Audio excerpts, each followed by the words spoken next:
There's a particular kind of person who knows what it means to blow into a Nintendo cartridge to make it work, and who also set up their first Wi-Fi router by reading a forum post at midnight. Not someone who only ever knew touch screens. Not someone who never had to wait 3 days for a letter back. Someone who crossed that bridge while still becoming who they were going to be. If you were born anywhere between 1976 and 1985, you occupy a strange, largely uncategorized space in the human timeline.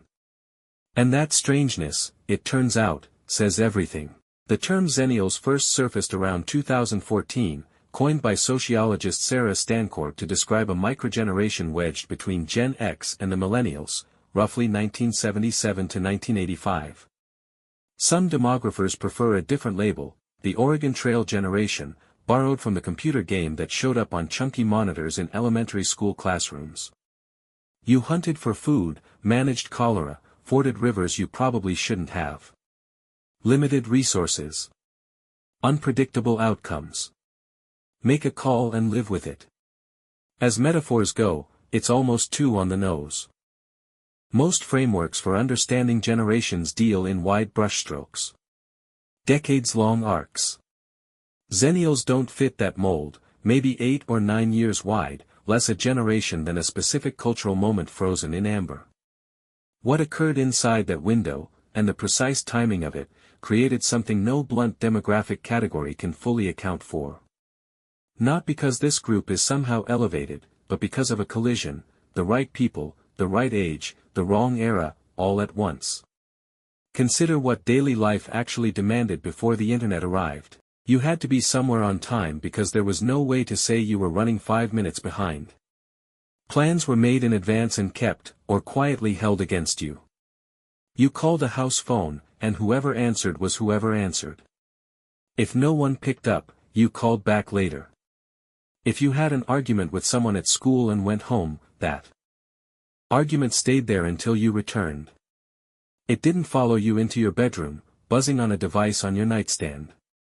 Missing a television episode wasn't an inconvenience, it was just a loss.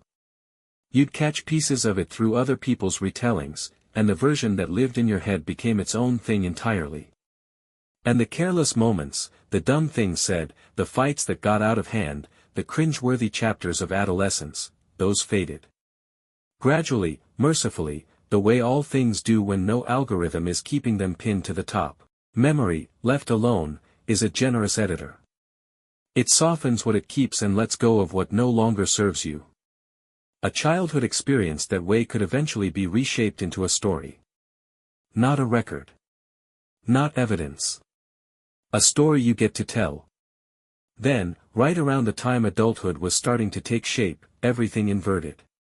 Not across a decade. Across what felt like a long weekend. Email.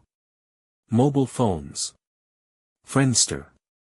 Broadband internet. MP3s and message boards and the slow collapse of every system that had previously organized daily life. The world you were raised in stopped being the world. A different one materialized in its place. Neurological research has shown that the brain systems for learning and adapting new frameworks stay genuinely plastic until around the mid-20s. This group hit the full force of the digital revolution exactly inside that window. Old enough to carry a vivid, embodied memory of what came before. Young enough that the brain wasn't yet resisting what came after. Older Gen Zers encountered the internet the way a seasoned traveler picks up a new language, capable, occasionally even graceful, but always with a slight accent. Younger millennials and Gen Z were born into it. The internet isn't something they adopted, it's the native substrate of their experience. This group alone holds the full spectrum.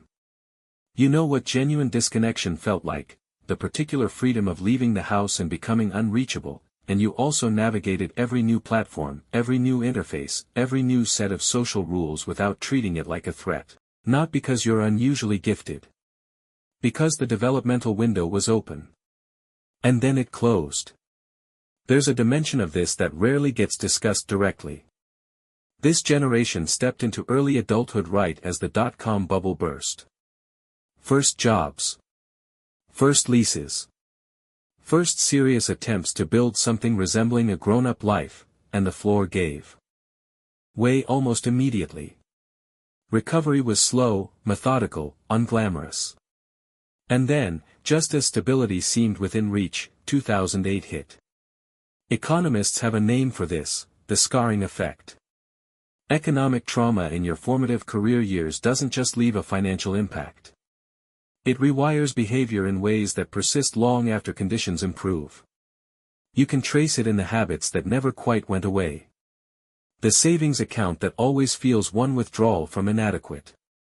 The backup plan constructed not out of pessimism, but out of reflex. The pause before signing anything long-term, even when there's nothing objectively worrying about the situation. That isn't neurosis. It's pattern recognition built from lived experience. The body logging something the conscious mind has long since processed and filed away. If you felt that undercurrent and never had a name for it, there it is. And there's something else worth sitting with, because this isn't all capability and hard-won wisdom.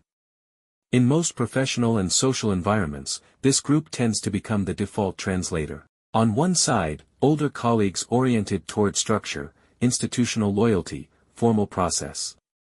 On the other, younger ones who move fast, expect transparency, have no patience for bureaucracy. In the middle, you. Fluent in both registers.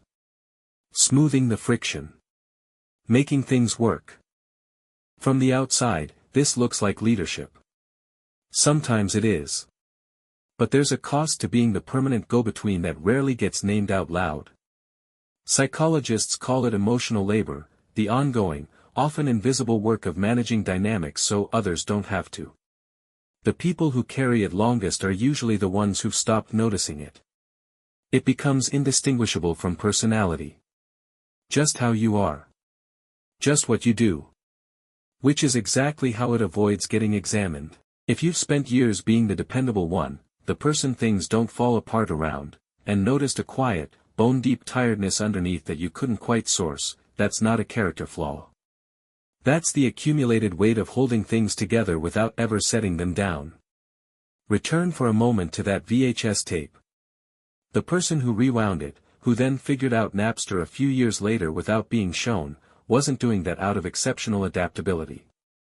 They were doing it because reality changed and there was no alternative.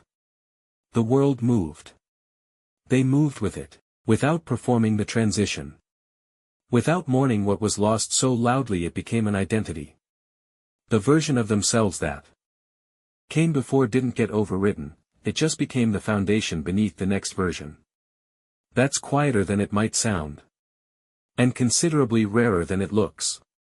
You witnessed an entire mode of human existence close down. Not with a ceremony.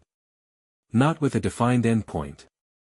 It just quietly stopped being available, the way a restaurant you liked stops being there one day, and you only notice when you try to go back. And then you watched another world open up, stepped into it, and made it work. Grounded enough in what came before to recognize what was being traded away. Fluid enough in what came after to not get stranded at the crossing. Most people inhabit one era fully. You got the threshold. The exact joint where one version of modern life was sutured to something unrecognizable from it. And somewhere in the living of that, not as a philosophy, just as daily existence, the understanding settled in that your identity isn't a product of the world you were handed at the start. At a moment when instability feels like the permanent condition for nearly everyone, the people who have already practiced keeping their footing when the ground shifted, without forgetting who they were before it did, carry something that no curriculum delivers. It doesn't come from reading about change. It comes from having already survived it once, and not making a fuss about it.